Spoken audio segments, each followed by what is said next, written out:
Louis Nkosi, the 5th of December 1936 to the 5th of September 2010, was a South African writer who spent 30 years in exile as a consequence of restrictions placed on him and his writing by the Suppression of Communism Act and the Publications and Entertainment Act passed in the 1950s and 1960s. A multifaceted personality, he attempted every literary genre: literary criticism, poetry, drama, novels, short stories, essays, as well as journalism. Early life. Nkosi was born in a traditional Zulu family in a place called Embo in KwaZulu-Natal, South Africa. He attended local schools, before enrolling at M.L. Sultan Technical College in Durban. Later life.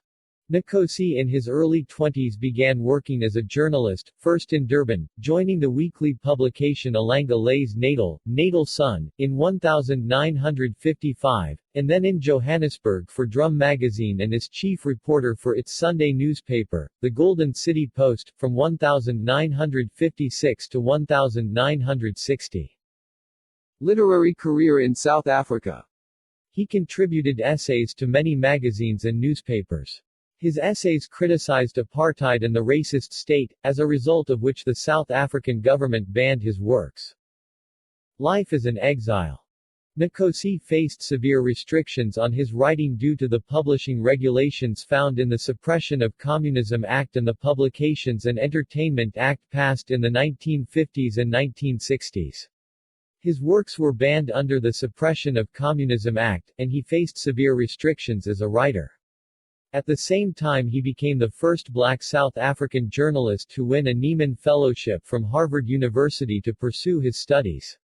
When he applied for permission to go to United States, he was granted a one-way exit permit to leave South Africa, thus barred from returning. In 1961, accepting the scholarship to study at Harvard, he began a 30-year exile. In 1962 he attended the African Writers' Conference at Makerere University, along with the likes of Chinua Achebe, Wole Soyinka, Ngugi wa Thiong'o and Ezekiel Mafolo. He was an editor for The New African in London and The Net in the United States. He became a professor of literature and held positions at the University of Wyoming and the University of California Irvine, as well as at universities in Zambia and in Warsaw, Poland. He appeared in Three Swings on a Pendulum, a program about swinging London, in 1967 which can be viewed on BBC iPlayer. Return to South Africa. Louis Nkosi returned to South Africa in 2001, after a gap of nearly 4 decades.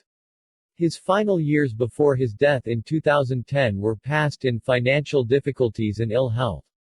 He was apparently injured in a car crash in 2009 and spent his time on the bed, slowly recovering from the wounds, however, that never really happened and he drifted towards death. One of the African literary legend's efforts in literature did not give him any economic relief and his friends and fans gathered a charity fund to pay his last medical bills. He died on Sunday, 5 September 2010, at the Johannesburg Wellness Clinic. Works. Novels. Though Nkosi started his literary career in the 1960s, he entered the realm of fiction much later than his drum colleagues. His first novel, Mating Birds, was published in 1983.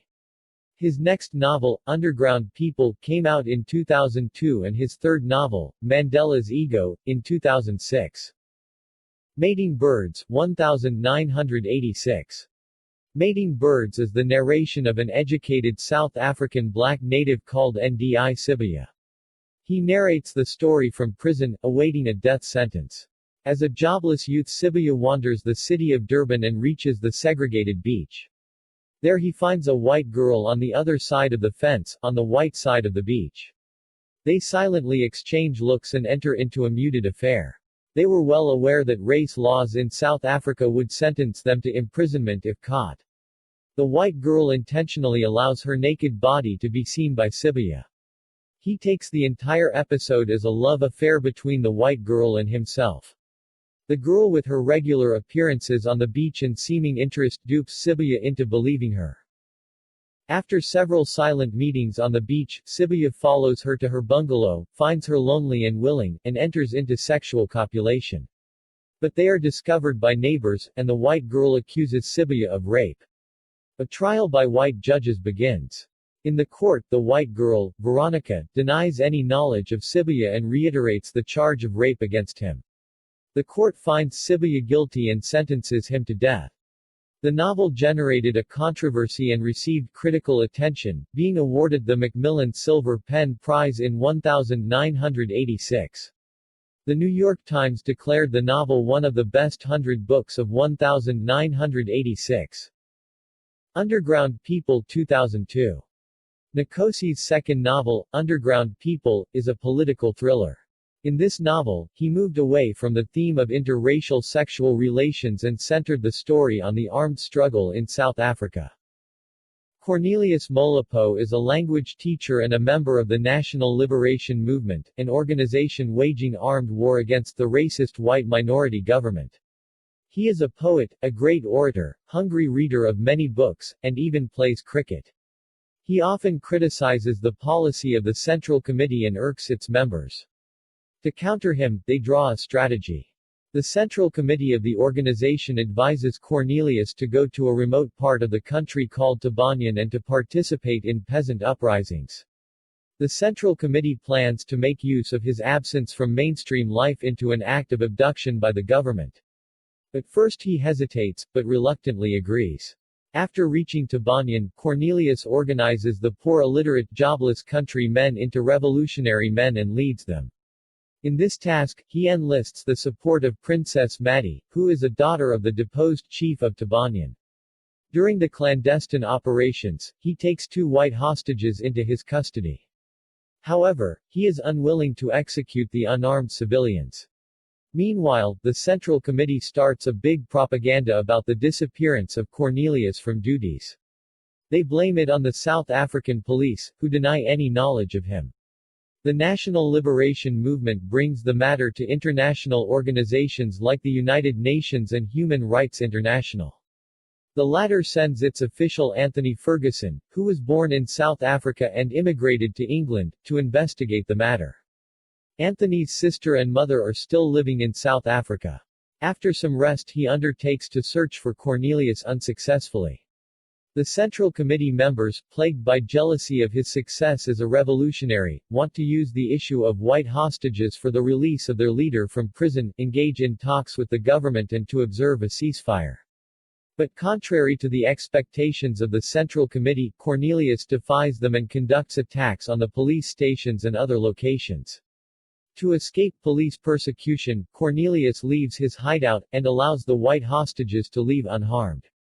The white hostages reach police and recognize Cornelius's photo and confirm his active presence in the fight.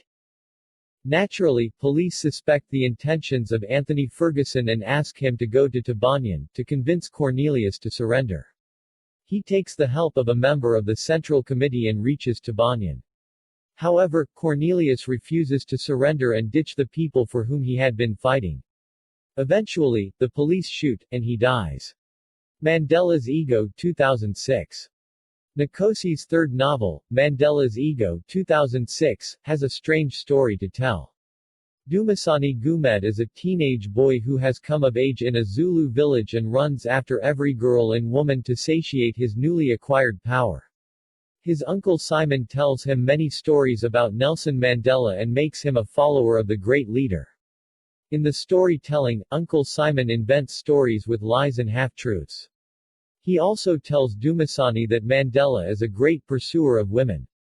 Taking cue from the real life of Mandela, Dumisani goes unstopped in his conquests. In his village, every girl falls for his charms except Nobule, a beautiful orphaned girl. His admiration for Mandela goes to the extent of starting a football club, with Dumisani as its chairman.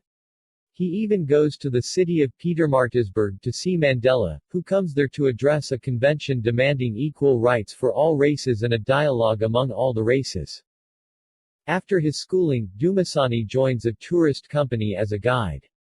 Dumisani's friend Sofa Zunka, driver of the tourist bus, brings every day a newspaper from Durban for him. After many attempts to win Noble, Dumasani finally succeeds and gets accepted by her. She invites him to meet her on the river bank.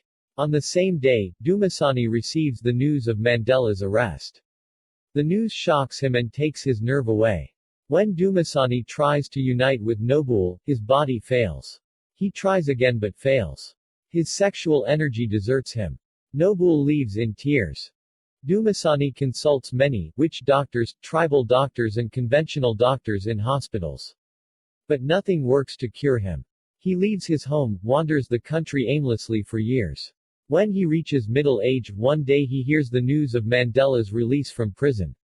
He attends the first public address of Mandela after the release. He rejoices. In his joy, he huddles a woman next to him, and his lost sexual urge returns. His life is restored. Drama.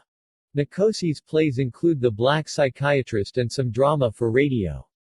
Poetry. Nkosi's few poems include, To Herbert Duomo, in Ilanga Lase Natal 22 October 1955. Entangela Masalela notes that, despite Nkosi's early promise, in his whole life he wrote 7 poems, the last one written in Lusaka in the early 1980s where he was then living and published at that time in Sekaba, the Political and Cultural Review of the African National Congress. Short stories. Nkosi wrote a good number of short stories. His story of police violence and popular resistance in a black township, Under the Shadow of the Guns, appeared in the 1990 anthology Colors of a New Day, the book taking its title from an optimistic phrase used by one of the characters in Nkosi's story. Literary criticism and journalism. He wrote critical essays on many issues, including politics, history, African affairs, American culture, and civilization. No other critic touches upon such diversified themes. His critical works include Home and Exile, 1965, The Transplanted Heart, 1975, and The Tasks and Masks, 1981. His essays and other works were published over 4 decades in America, England and Africa.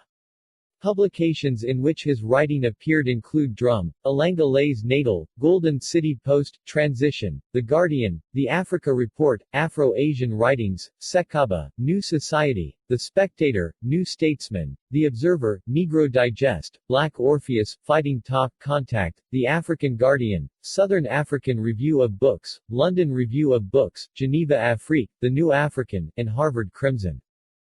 Themes. As opposed to apartheid, Nkosi's work explores themes of politics, relationships, and sexuality.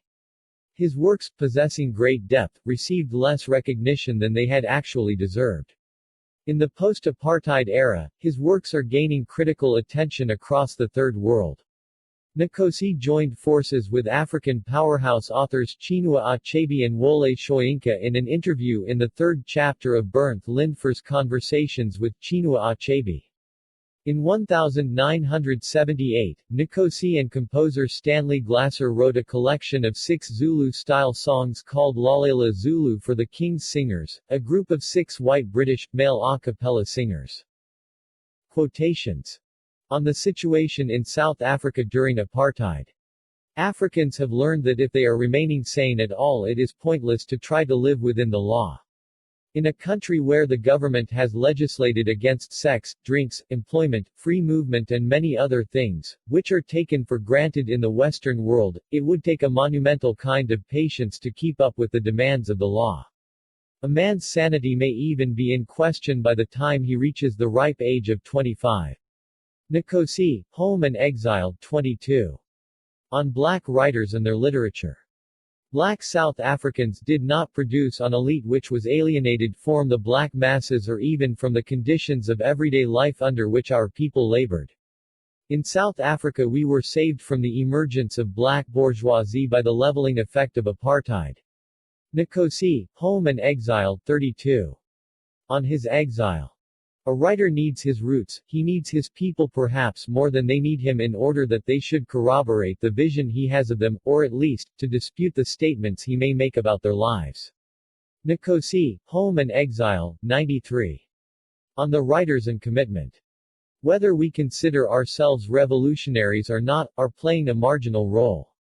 We may be good for propaganda, we may raise some money and build up contacts for the people of South Africa, but there is no such thing as a revolution fought in exile, without a base among the oppressed masses of the country for which the change is desired. Nkosi, on South Africa, 286–292.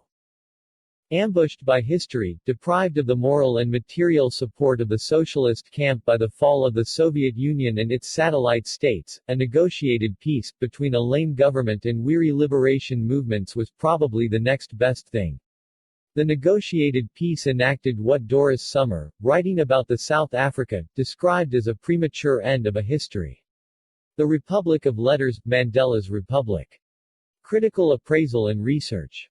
The first comprehensive and critical review on Nkosi appeared in 2006, edited by Professor Lindy Steibel and Professor Liz Gunner, entitled Still Beating the Drum, Critical Perspectives on Louis Nkosi, published by Wits University Press. Nkosi's works are gaining recognition and being prescribed as university and college textbooks. Some of his works of criticism and essays have been accepted as standard reference texts in the area of African literary criticism and literature.